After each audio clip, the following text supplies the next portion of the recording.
Hey guys, welcome to the Blue Collar Business Podcast, where we discuss the realest, rawest, most relevant stories and strategies behind building every corner of a blue collar business. I'm your host, Sy Kirby, and I want to help you. What it took me, trial and error, and a whole lot of money to learn. The information that no one in this industry is willing to share. Whether you're under that shade tree or have your hard hat on, let's expand your toolbox.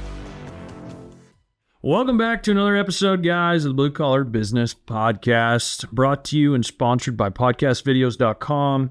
In their beautiful studio today in the conference room.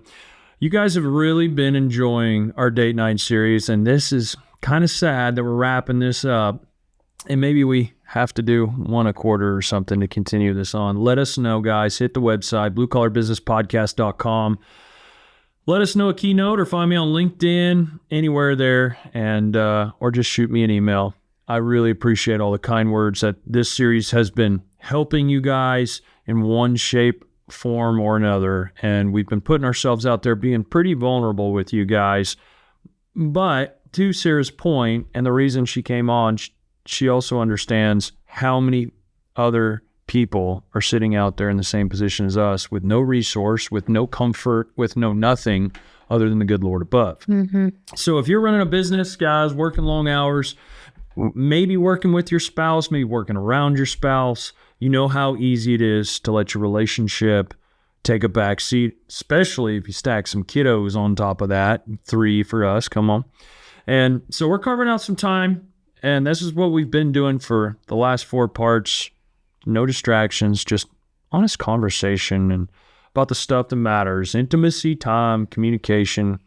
And today's topic is our future. Shared vision, legacy building a life beyond the business. And it's so hard to get trapped into the business forefront.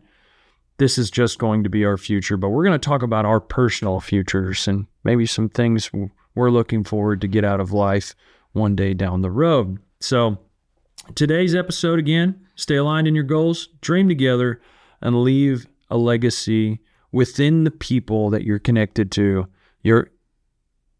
that you're proud of. So let's get to this today, guys. And as you guys know, we've been kind of doing this appetizer, first, second course, kind of dessert, and leaving you guys with a challenge at the end of the show. And I would love to hear how your challenges are going and how it's helped you in either your marriage or business. Thank you for joining me today, Mama. You're so welcome. I'm happy to be here. For the part number 4. You've enjoyed this? 4. Yeah, I have. It's been fun. I've really enjoyed this. I feel like I've learned a lot about the way that you view our marriage and our business relationship. Uh-oh. It's been enlightening. In a good or bad way? I think good. I think good too on this side of the table. I got to tell you, I've learned a little bit, and that's exactly why I started this podcast. This is episode 52. So we've got one for every single week of the year now. Whoa. Whoop, whoop. Anyhow, but no, it's been very enlightening on this side of the table. It's been healthy. It's been learning. I'm always constantly learning you and trying to, of course, support the new you, because we're trying to be not new, not brand new, but better versions of ourselves. Yeah, absolutely. Always growing. And it's a very complicated scenario when you're doing that, growing in business and growing a family. Oh, yeah.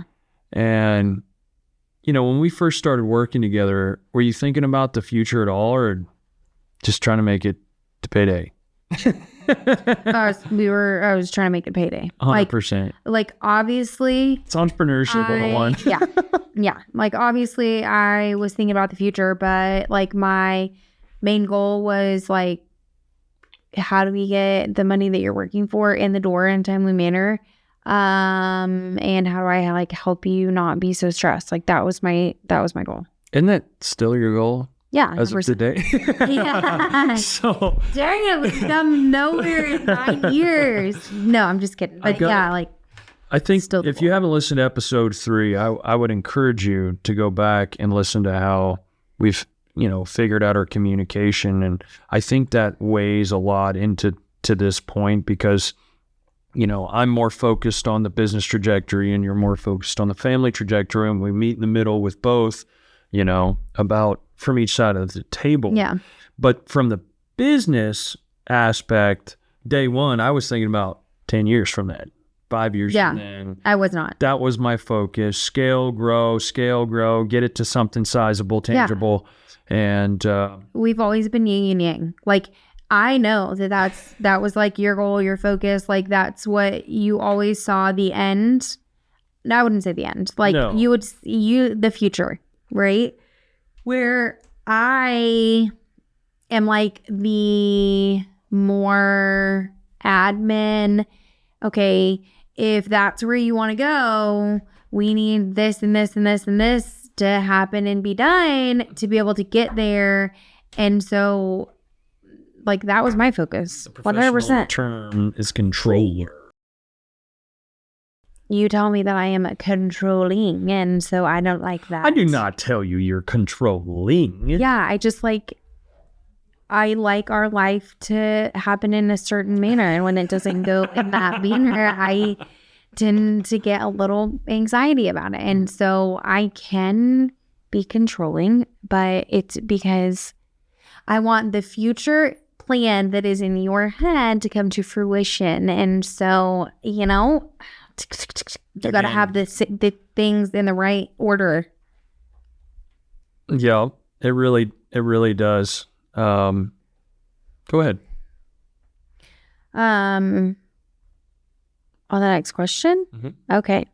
When was the moment you realized we're not just working, we're building something big? Good question. Because it's so easy to get caught up in the focus of day-to-day and survival. And I would say year 3, year 4. I got a little too hot-headed about what we're building. Yeah. And I can speak on that now because big man really humbled me big time when I thought I had it all. Money was flowing, things were rocking. And man, we didn't know nothing. Mm-hmm. It's still at that point, over $5-6 million running through. And we still didn't have all the proper systems in place. No. Like you preached and like begged me to get some systems and standards in place. And I'm all grow scale. But I would say year 3, year 4, when I had 2 crews out there working and making money, and I am, well, not always making money, but they're out there working. Yeah. As we found out. And, but as I was able to handle, say, a white collar conversation, some high level owner, high level developer during the day while work was still happening, that's when I started to go, we're doing this thing. Yeah. And it wasn't this great epiphany I had because honestly, I'm the type of person, and most 0.5% entrepreneurs are, you can never settle and be okay with what you have, ever. That 0.5%, 99.5% of people really shouldn't be entrepreneurs. Mm-hmm. You got to have a little bit of that dog in you. Yeah. Not trying to be any way, but like you getting your teeth kicked in all day long, and you can't ever be happy with nothing. You want the next thing, you want the next thing, you want the next thing. It's a great trait to have, but also a terrible trait to have. Absolutely. From across the table who loves and appreciates every single day of exactly what we have. Look at all the things, who tries to open my eyes. Look at the things. Kids are happy. Look at all this equipment. Look at the things we have acquired and built together. Mm-hmm. And the culture within our company.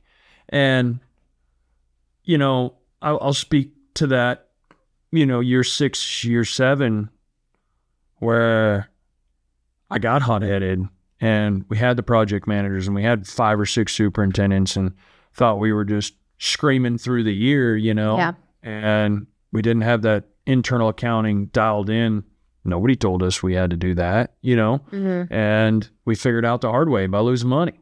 Yeah.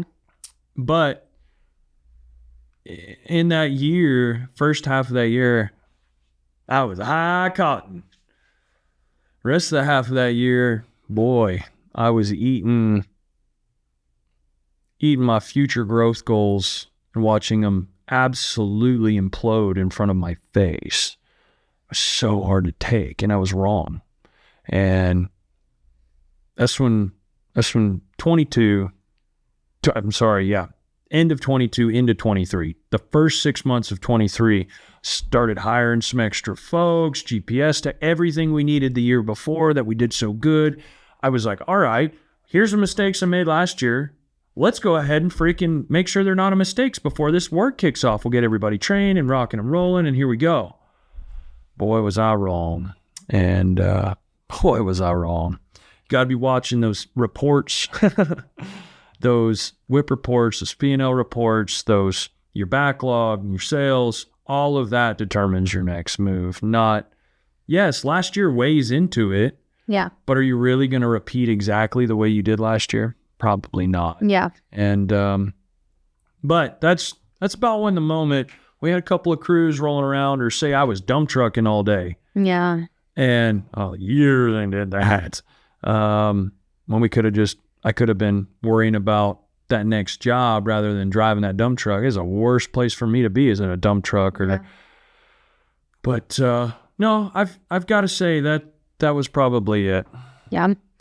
Have we ever had totally different ideas about where the business or our family was headed, and how did we work through it? Yeah, there's no doubt, guys. We, to this day, still have some differences in the next 6 months, what we want to do in those short-term goals. Those short-term goals have been totally different. Yeah. On the family and business side of things. Oh, yeah. It's never the long term. It took us some years. From my side of the table, we may speak differently, but truly, don't worry about the details in the long term. Just have a good plan and a direction of where you're going. How you get there doesn't matter. It's usually going to be brutal, and you're going to want to give up before you get there. But as long as you have a good support of an amazing partner, you will get there. But it's usually the short-term goals that are totally different ideas of how we get to the long-term goal. Absolutely. I wouldn't say that we've ever had a complete disagreement about where we want to go. Yeah, you want to be a $20 million company from day one. Yeah. And hell, for the first 7 years, I want to be a $100 million company. Yeah. And, in especially the last, you guys hear me on the show all the time about the last 18 months of really taking 24 and almost all of 25 here to really focus on systems, processes, procedures. And it's like building an airplane while you're trying to fly it at 37,000 feet, and I don't recommend it. No, it's hard. I would recommend, fellas, listening across the side of the table, or go finding somebody. Shout out to Miss Shalina and Julie, that are experts at how to do this, because you're not experts. Yeah. We're not experts on system building. No. But we found an expert. Yes, absolutely. And I would encourage you guys, go watch that episode and hear about all the changes. And it was kind of embarrassing for me and shameful. And for being a kind of a prideful man, it was hard for me to sit in all those meetings and hear how wrong I was and how dumb I was for pushing so hard on these short-term parameters and variables just to get to our long-term goal, rather than planning together about short-term of how we get there. Yeah, absolutely. How do we talk about the future without turning it into a fight or feeling just unbelievably overwhelming? I think that's probably one of my meat and potato questions to go across the table, because this is something that really has been an issue over the years, because I am so 2 years, 5 years, 10 years down the road, and you're like, honey, I just need you here now, like here, right now. Prioritize this moment. Yeah. I mean, I think that we've had some really terrible talks about the future. We've had some, turbulent discussions. Back to flying. Okay. Yeah. But like where this is going. I think that we've just had to, like, I understand that I am not the visionary. I am more of the realist, the day-to-day. And so I have come to a realization when we have these conversations that me sitting here telling you, like, I don't want to own a company that has 20 crews on it and we do everything under the sun. I don't want to own a concrete crew, a pipe crew, a dirt crew, steel crew. I don't want to do that. But the way that I communicate that to you makes a huge difference. Me just telling you, absolutely not. We're not doing that. Get it out of your head. Do not go and give me a quote on concrete forms. Don't do it. Like, I don't want to hear it. Just having that conversation with you in a way that you understand that it's not because I don't love that you want the sun and the moon and the stars, but that's just not where I want to go in our life. Let that be in a way that you can receive it has been game changing. You know what I mean? Oh, 100% agreed. And vice versa. Because I want to give you absolutely everything that you want. And it's hard for me to be like, no, let's not do that. How do we make it not overwhelming? It's always overwhelming. It's always overwhelming. It's not your even, future. Yeah, like even if it wasn't a business, I don't have some secret for that. Like, it's always overwhelming. Yes. The unknown is overwhelming. Yeah. But I will tell you what's more overwhelming. Not talking about it. Not talking about it and not making a decision on it. Yeah. And just, I say it to my guys in the field all the time, like, make a damn decision. Don't stand in the middle of the road because you just stand there and get run over by directional traffic both ways. Just wham, wham, wham. And you can never get sat on your feet standing up again because you just won't pick a lane. I would rather pick a lane, get run over by 3 cars and be able to stand back up and go, okay, this sucked. This was the wrong decision. Lane, boys, lane, and then figure out absolutely together that, oh, yeah, we got hit a little hard here, but at least we can stand on our feet enough to hold hands and go, all right, Lord, what are we doing here? And make a decision. Move forward, yes. And move forward, even if it is the wrong one. Yeah. But we've learned more. Education's expensive, but experience is priceless. And we have both high school educations. We're not college educated folks. We chose a different route in life. And you know what? I say it's working out all right, but we still had to get educated. Yeah. We just happened to choose and use our own $50,000, $100,000. Oh, we missed this. Oh, we missed that. This is going to cost us this. And those are very expensive lessons. And you eventually quit wanting to get punched in the teeth and start circling, going back, but circling that problem and going, how did we get here? Rather than, oh, this is the problem, and just pound the problem into the ground. Yeah. But I just want to holler at you for just a minute. If you're sitting here and you are the visionary, it's very hard, back to the 99.5%, like, they don't need to be entrepreneurs, but you true visionaries out there, and I'm not a self-proclaimed visionary. People have told me, my wife included, that I just see things a little differently. I'm not saying it's right. It's just the way my brain is wired. I see the future.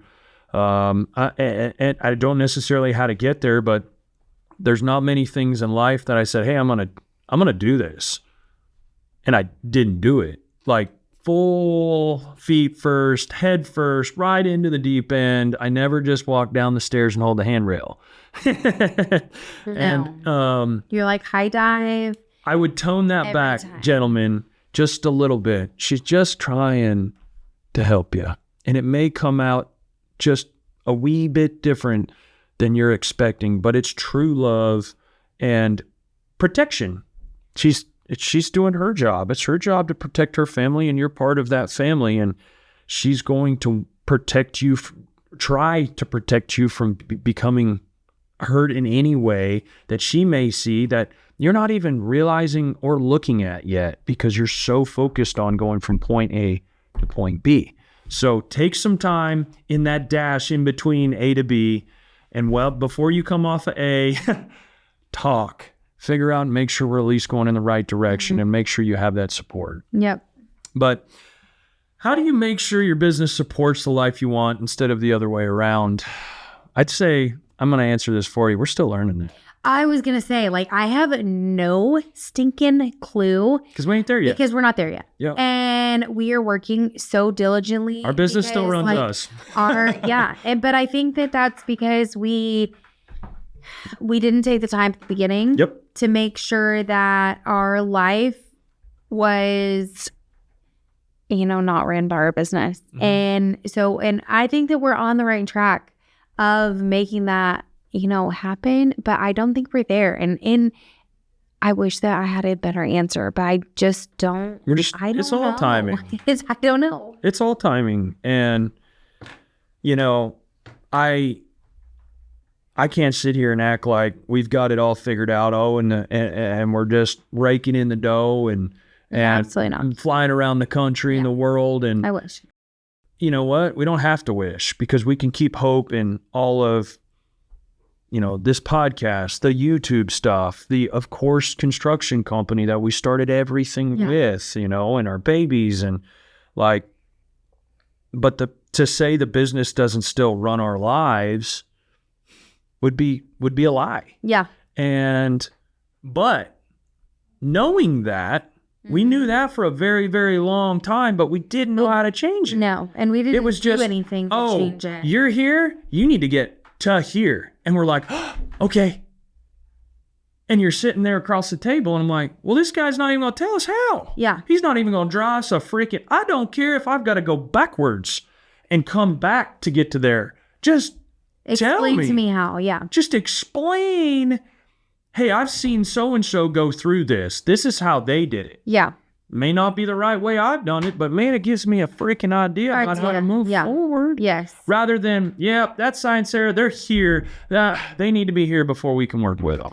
Yeah. And I feel like small businesses, especially small businesses, when you get into it at such a young age, that is what you run into all the time. And it's like everybody has a vision or where they believe you should be. But to get to the nitty gritty of like, how are you actually supposed to run your business? How are you supposed to take a business that is working every day, moving down the tracks, not correctly, or, with the right parts and pieces, how do you fix it along the way? And what we have learned is that there's so few people that can actually sit there and help you, tell you how to get to where they're telling you need to be. It's always like, you're here, you need to be there. Good luck. See you when you get there. And it's like, we kind of quit just taking that answer. Yeah. And we could feel them out within the intro call or the intro meeting. We're like, no, we'd leave that meeting and go, well, how'd you feel? That's not the guy. Yeah, not it. You're right. That's not the guy. Let's find somebody else. But when you're sitting there and you don't know how, don't just sit there. Yeah, don't. ChatGPT, Google, find people. LinkedIn is a huge deal in our world. Blue collars, get on LinkedIn. All the white collar folk, that's their business social media platform. And let me not get too far off on that, but get on LinkedIn. Get on LinkedIn. My God. Anyways. Okay, what does legacy mean to you? And how do you want our kids, employees, and community to remember what we've built? I've got a quote from a future guest on the show. I'm so excited to have him, but his name is Herb Sargent. And most of you guys, I would assume, if you're on LinkedIn, would know this gentleman. But he is phenomenal to follow on LinkedIn. This gentleman built a utility company in the northeastern United States, Sargent Utilities, and he just made his exit. His company's an ESOP program. Like, it goes back to, before I finish this quote here, it goes back to why would you take advice from somebody's life that isn't pictured the one where you're wanting to go? Mm-hmm. And her made a post on LinkedIn, and it was very short, very sweet. And then legacy is not about what you build and leave. It's about what you build and leave in people. And man, I sat there and I just looked at that for a minute, and I almost teared up, and I'm like, man, I'm getting this wrong. I'm getting it wrong. Yeah. And I didn't even realize it because I was so focused on my legacy for Colt and Sadie and now baby Caroline. And I had it just soaked into my head that you have to build something for them when you're gone. You have to have something that's going to let them build a better life, because you're not going to be here forever. You have to do this for them. And boy, I got it wrong. I was still trying to be daddy, but not.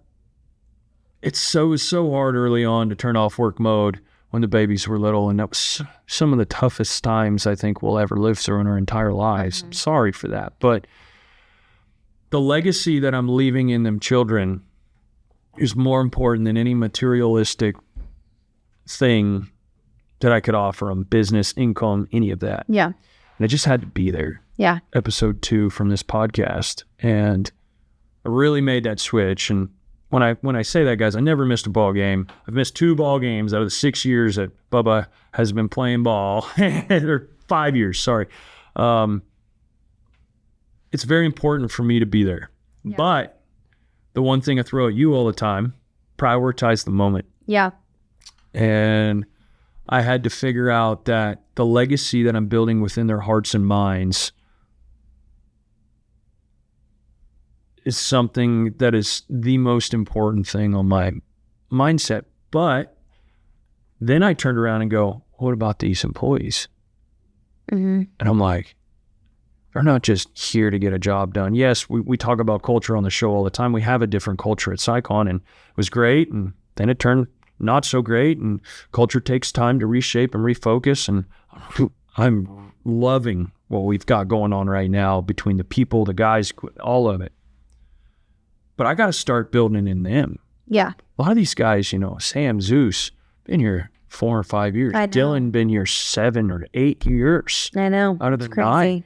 Like, we have got to figure out how I not only professionally help them build a legacy within. All I've ever wanted, I guess, from SciCon is that when they come to work here, they leave better. Yeah. That's truly it. Yes, absolutely. And don't get me wrong. Do I get personally connected to folks? There's no doubt about it. Well, yeah. And in the early years, I was so personally connected, and I was so concerned about their life, and it was too much. Yeah. But they'll come to you with questions, but you have to be open and available in order for you to truly be effective in what you're trying to do. Absolutely. And yes, build them a professional career roadmap, but I did something different. I think this was the first time this year that I had done this. And I need to circle back. I'm so glad. I'm going to write that down. But here, let me write it down in my book, actually. Sorry, guys. This is my notepad that I take everywhere. And if you don't have a notepad, you need a notepad. At the start of the year, I wanted different. Mm-hmm. And I wanted different for our people. And so I sent out a goal list. I asked 15 questions, not ChatGPT. I wrote them myself. And from where do you want to be on the professional side? Where do you want to be? What's your goal for your personal? Is it building a house this year? Is it buying a house this year? Is it getting your first place for some of the younger guys? Yeah. Is it whatever it is? Let me know now so I can help focus my entire year. And these small amounts of times that I do get to legacy build into them, whether it's about investment strategies or whatever the case may be, I need to take that time. But now I've got a goal of where they're going. It's so much easier. Yeah. Oh, yeah. And to help build whatever legacy they want while they're help building ours. Absolutely. And so legacy is a different word for me. It's kind of that was kind of a two-part answer there, but legacy I thought was all about what you built, who you are. Like the business that you're going to leave behind. You bet. But it's not. It's not. It's about what you leave behind in people. Yeah. You go. And I have drastically changed my focus in ensuring that if I were to go tomorrow, that everybody, would say, Sy, help me here or help me there. Yeah. And so that's been my way forward on the legacy there. But future conversations you have to have them. And if you don't, it's just going to be a chaotic, fast-paced race. Mm-hmm. You got to know where you're trying to get to, and when you know that next rest is coming.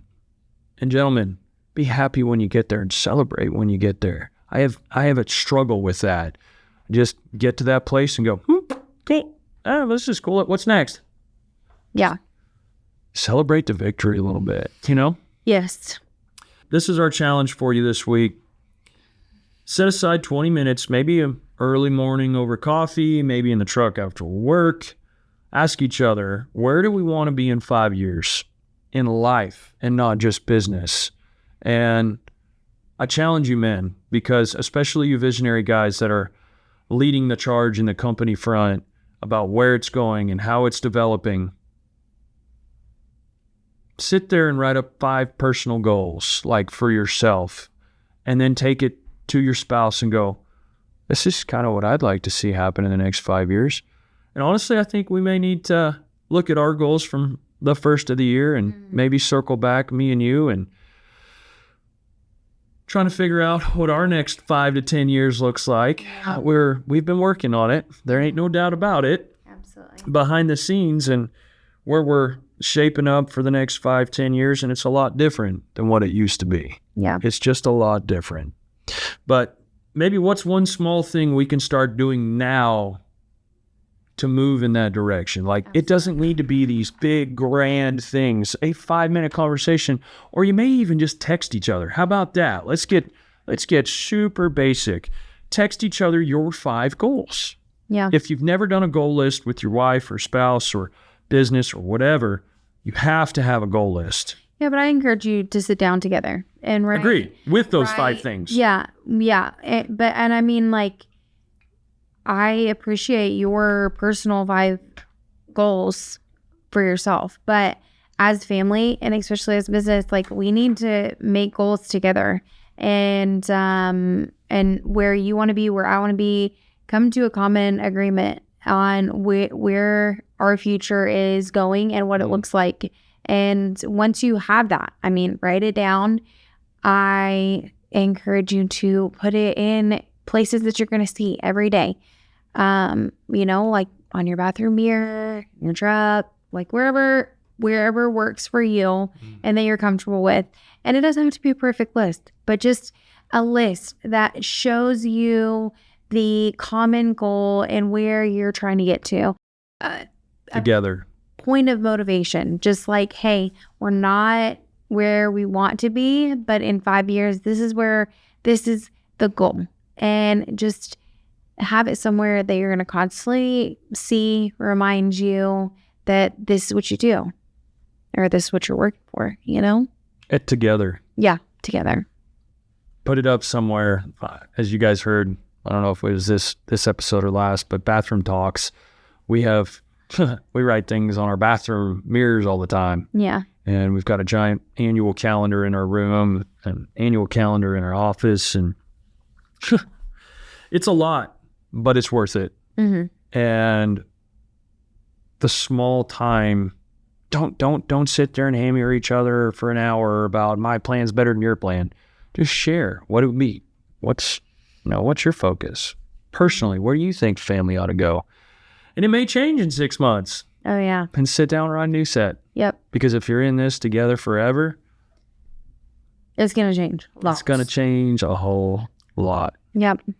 Guys, I can't thank you enough. Number one, babe, thank you for being vulnerable coming on the show, shedding some insight into credibility about what we're doing and how we're doing. And we're just normal people just trying to figure it out. Absolutely. We're not nobody, you know, but we are a resource for these people. Yeah. And it was a big deal for you to come on here. This is not Sarah's world. Sarah doesn't even do social media, like very lightly on the old book of faces. So it was a big deal for her to sit down with me. I do this week in, week out, but it was special to me and something I won't forget anytime soon.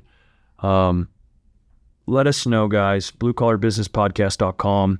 Reach out to me, LinkedIn, shoot me an email. There's just several ways to get in touch with me, but I want to hear how this has affected you guys. And from the guys that have already sent in some messages, I really appreciate it. And I encourage you, just keep going every day. Just win the day. Yes. Win the day. That's all you can do. And win the day together. Say a prayer in the morning, say a prayer in the evening. That's about the only thing that gets us through half the time. But absolutely, this was just a reminder to you guys that you're not alone out there fighting the good fight. It's the small business America that the married couple's trying to just do it and do it right. And don't be afraid to ask for help. And so I'm so glad you're here, thinking that this may help you in some way or some fashion. But again, we've had I think 3 out of 4. We've had 3 or 4 challenges, essentially, to you guys. Let us know how those are going. Let us know how that's affected you. But if this series helped you in any way, shoot it to somebody. Share it. Don't forget to subscribe. Leave a review if you're on a podcast platform after this. It means a lot, and it helps the show. So until next time, you guys, be safe. If you've enjoyed this episode, be sure to give it a like, share it with the fellers, check out our website to send us any questions and comments about your experience in the blue collar business. Who do you want to hear from? Send them our way, and we'll do our best to answer any questions you may have. Till next time, guys.